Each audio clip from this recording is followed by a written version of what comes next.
Welcome back and thank you for joining us. Now, following our phone-in segment on electricity subsidies, we now turn to a deeper analysis. Electricity subsidy implications for power sector reforms. Now, for decades, Nigeria has subsidized electricity to make power more affordable from the NEPA and PHCN era to the post-privatization system with GENCOs and DISCOs.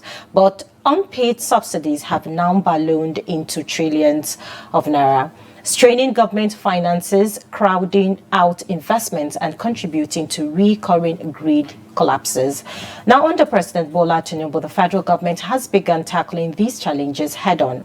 The 2026 framework has ensured electricity subsidy costs are explicit, tracked and shared with states and local governments, ending the previous practice of leaving the burden solely on the center. Now, this approach aligns incentives, promotes efficiency and seeks a more stable investment-ready power market. But what does this mean for Nigerians, especially as tariffs move towards cost-reflective rates? How will low-income households cope, and can the sector deliver real improvements? Now, to help us unpack these issues, we have with us engineer Kingsley Odoh, the group managing director of Plantrix Energy Group and former special advisor to the Minister of Power. And together we'll be discussing this topic this morning. Good morning, engineer. Thank you for joining us this morning. Good morning. Pleasure to be here. Thank you. So let's start with understanding the subsidy policy. Can you explain in simple terms what Nigeria's electricity subsidy really is and who it's meant to help, or rather who is meant to benefit at the end of the day? Thank you very much for having me. You're welcome. Subsidy in simple terms means there is a gap and somebody has to cover the gap. Simple terms. It means if this is the amount expected to be paid by everybody, or let's say party A, and party A is not able to pay that amount, somebody, whatever he pays, the shortfall, somebody has to cover that cost, and that's subsidy in simple terms.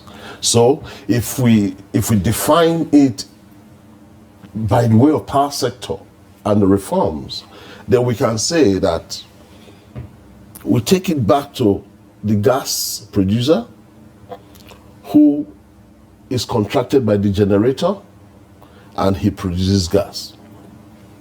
Now, the amount to be paid to the gas producer comes from the money that the generator is paid. The generator produces electricity and gives to the DISCO in this instance. DISCO now sells electricity. The money does not come back adequately.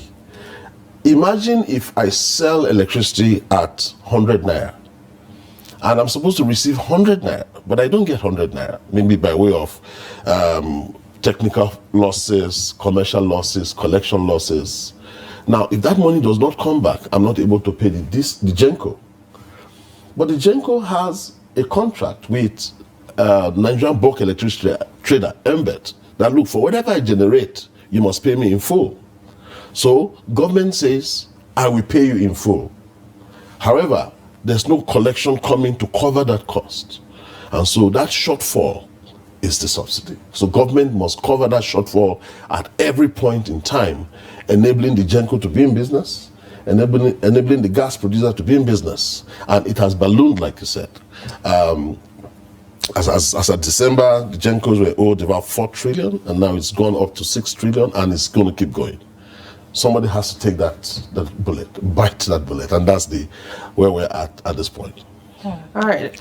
Now, with Nigeria having a history of giving different subsidies in different aspects, at this point, what happens to this transition when it comes to the generators, when it comes to the distributors? What happens when the government says, okay, there is no more subsidy?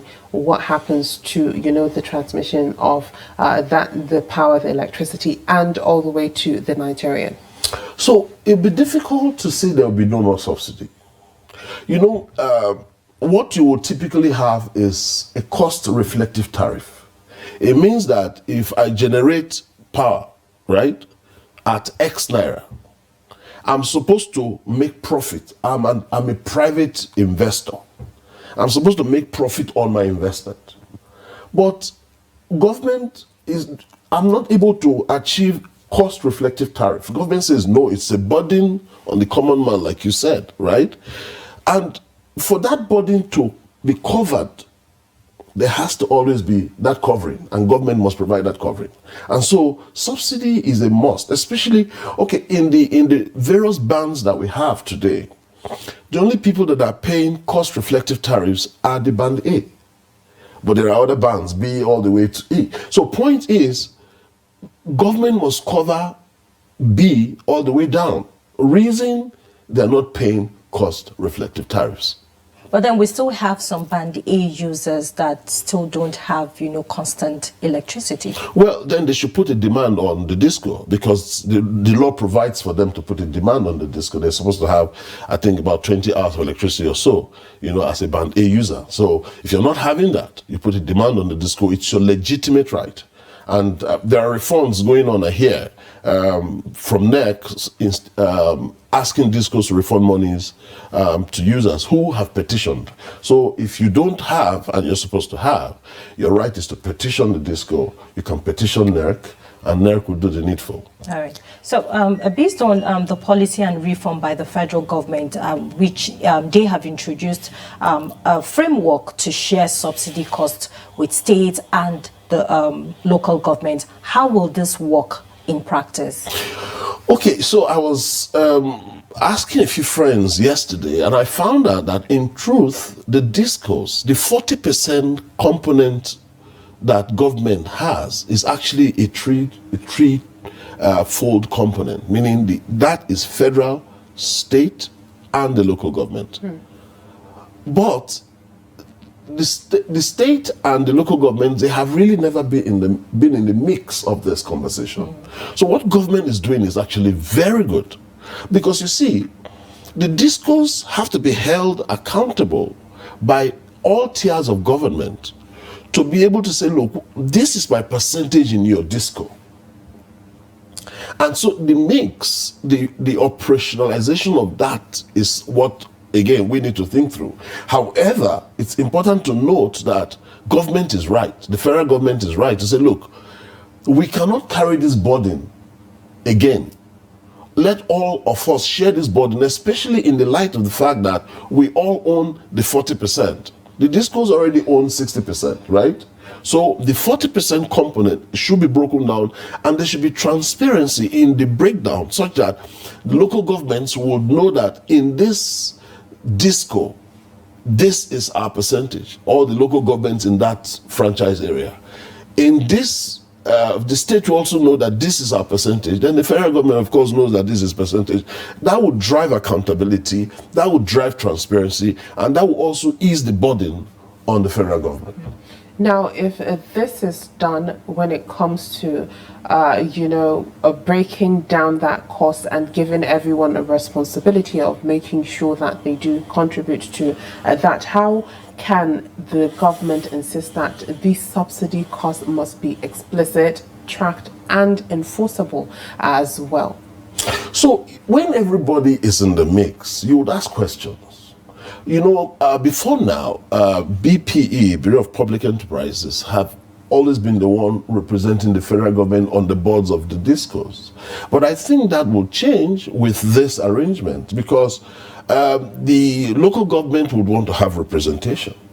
The state government will also want to have representation. And all of these, so more questions will be asked. It will drive transparency and accountability. And so enforcing it is pretty straightforward, because you see, the subsidies are clear amounts.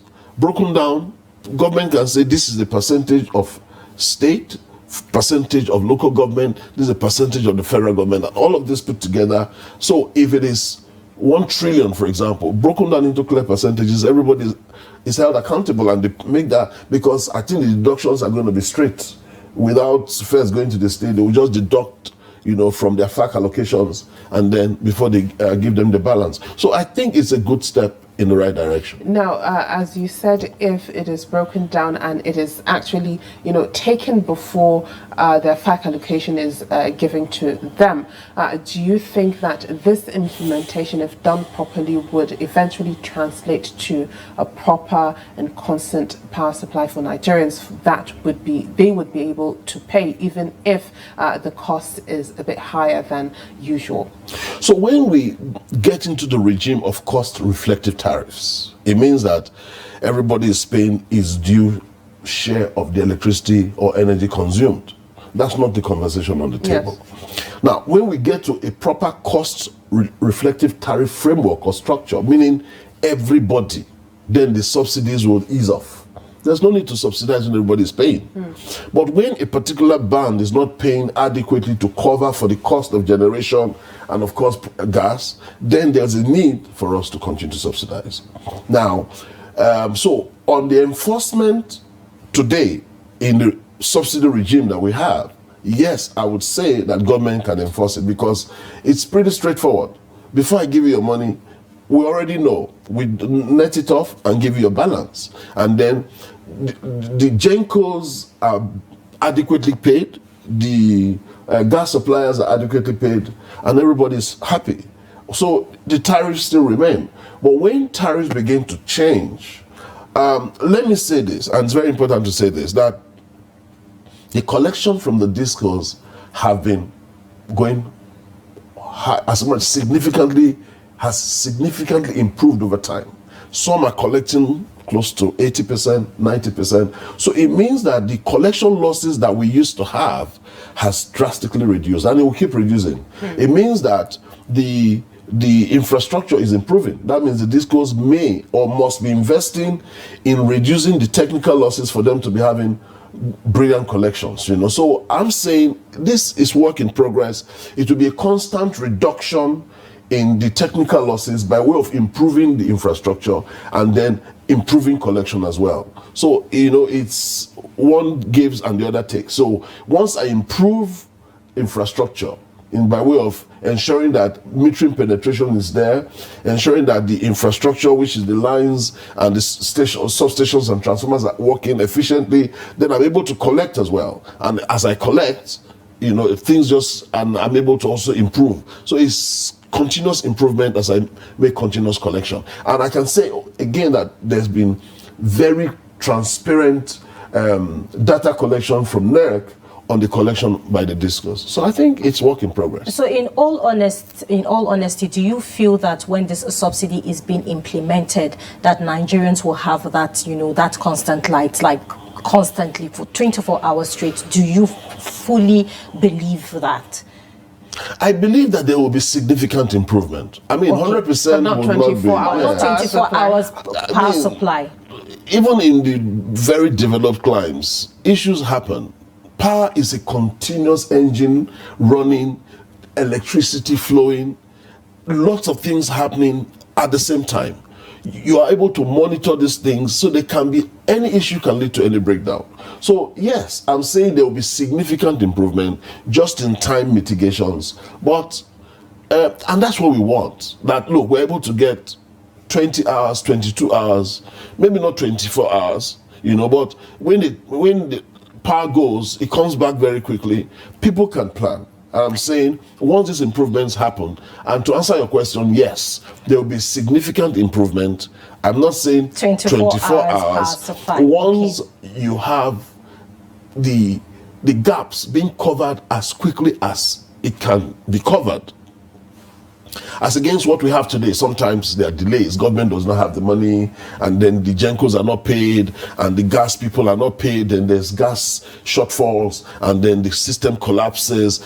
All of these things, they will gradually and significantly reduce. Why? Because monies are now made available from all tiers of government straight to cover the subsidy regime that we have. Okay, so for some households that are on Band A and Band B, what do you think they should, expect in terms of monthly electricity bills? It's as you use. I mean, I can put on all my air conditioners in the house, right? I mean, it's pretty standard today.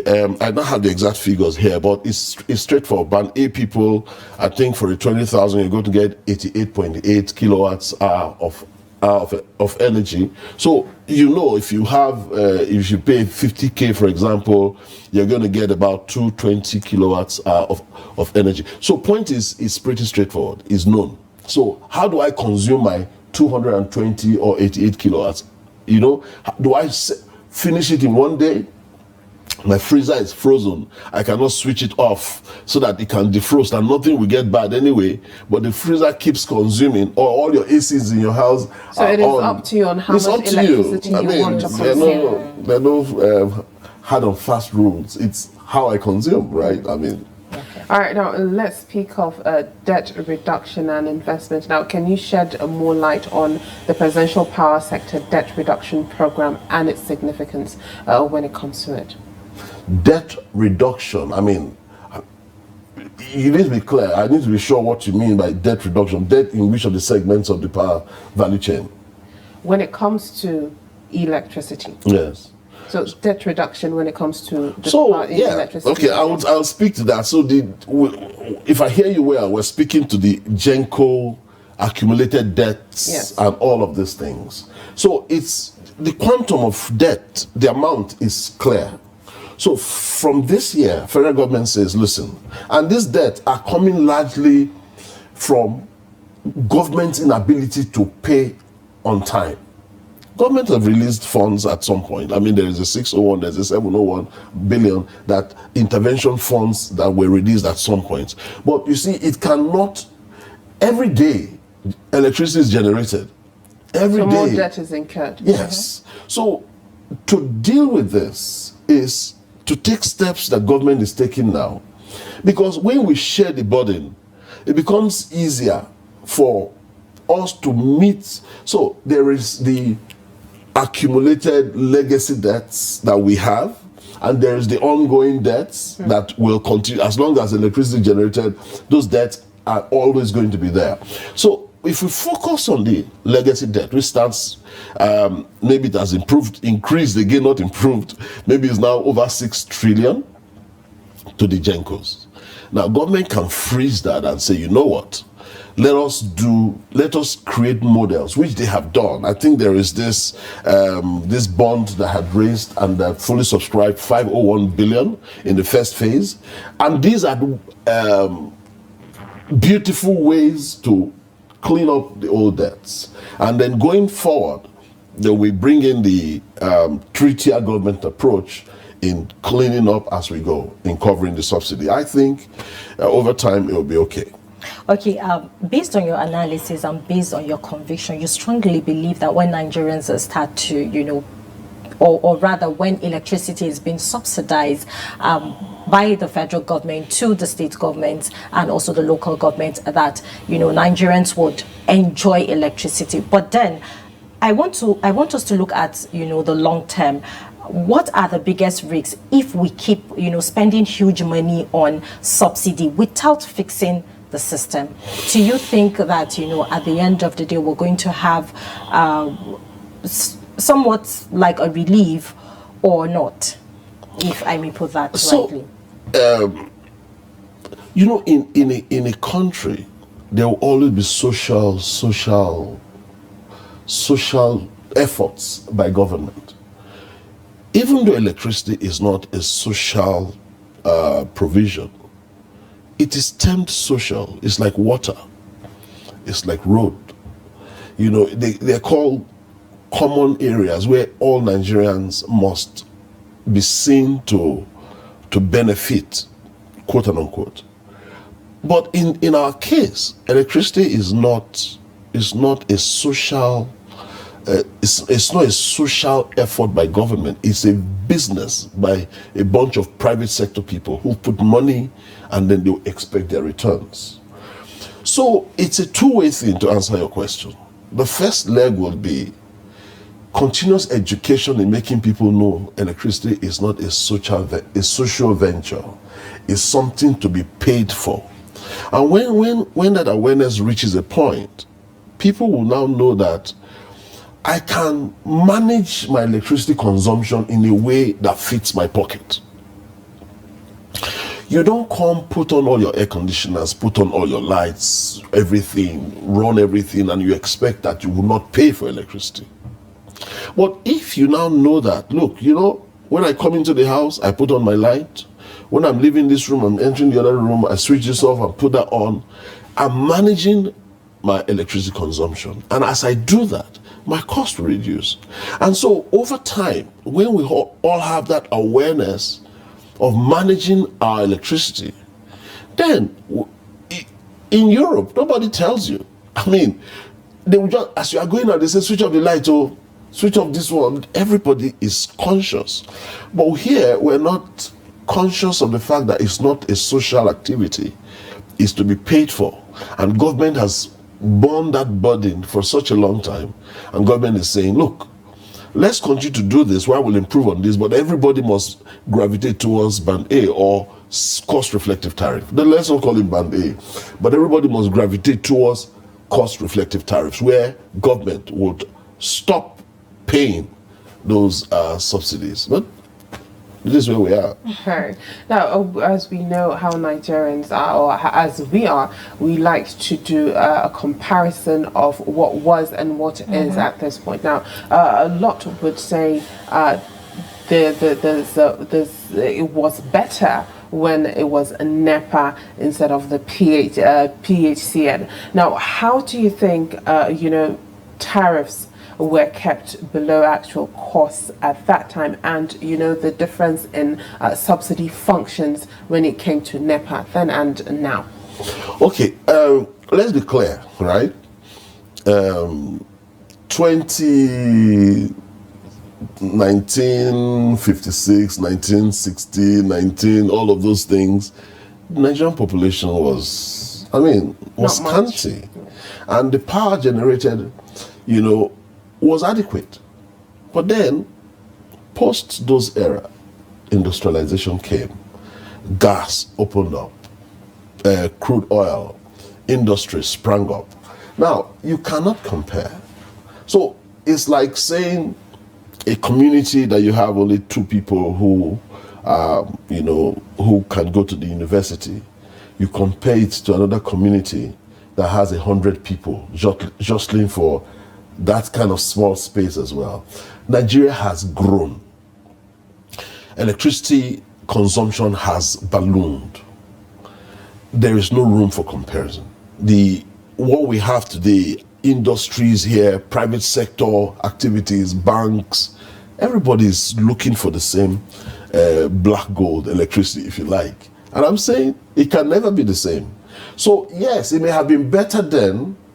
What we should be dealing with, why were we not improving as our population was growing?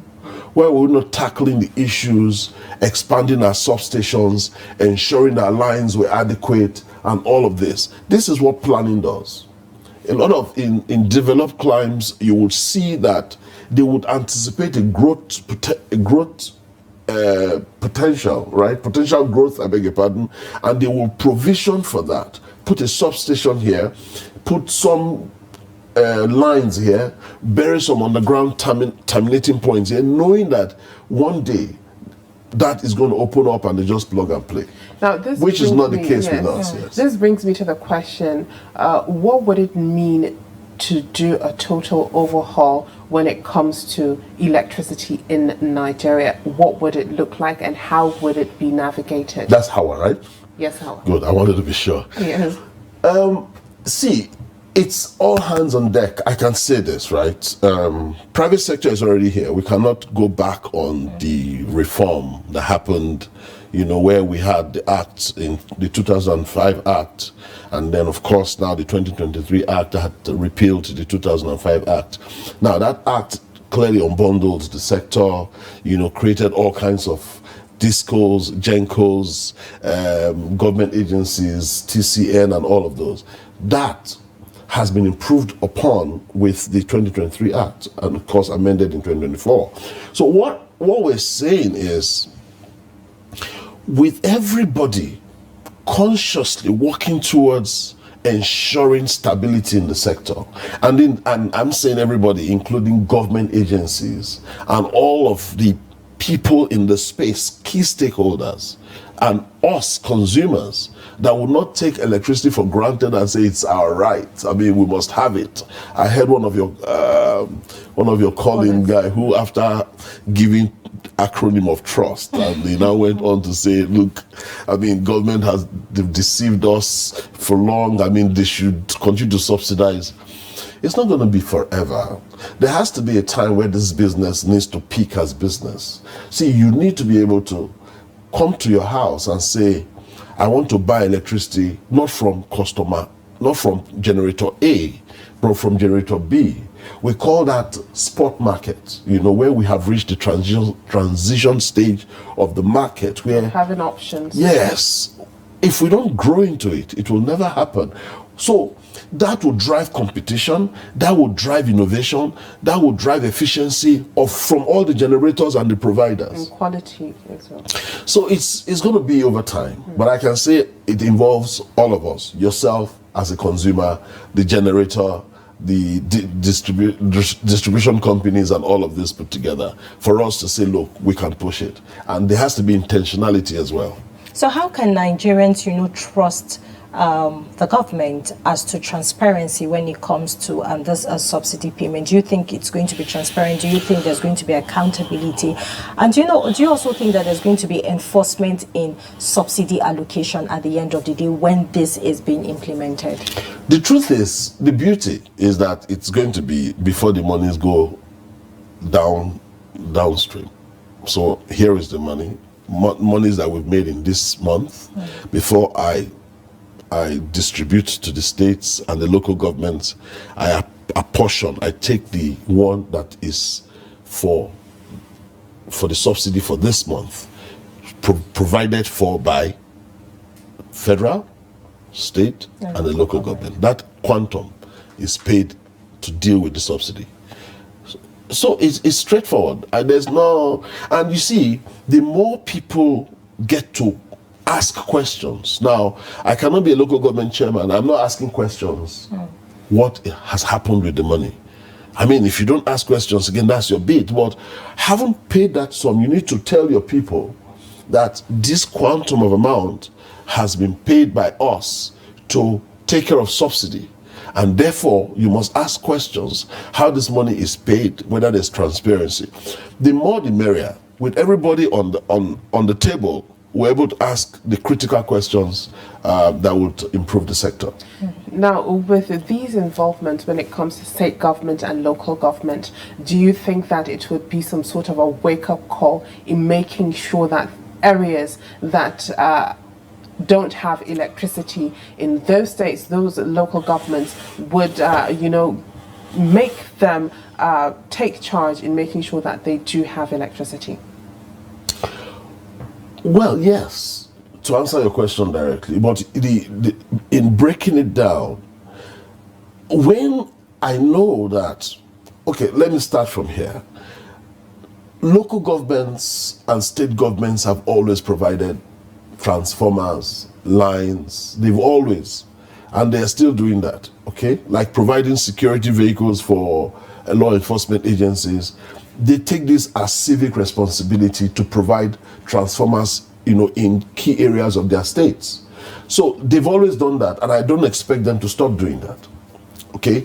Having said that, now that they are contributors to the central subsidy, right, in a way that it is done and they know, it's a wake-up call for them to ask the right questions and also to know what is happening before everybody, is it blind eye or you hide your head like the ostrich in the sand when they're talking subsidy. Now you can't anymore.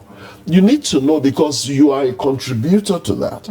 So you would ask the right questions. And so it will help in improving communication, help in transparency, help in ensuring that what the money is deducted for is paid for, right? Because I'm asking the right questions. Thank you so much, Engineer Kingsley Odoh, Group Managing Director of Plantrix Energy Group and the former Special Advisor to the Minister of Power. It was really an insightful conversation with you this morning. Thank you for coming to the show. Thank you for having me. Thank you. You guys are doing a great job anyway. Thank you Well very done. much.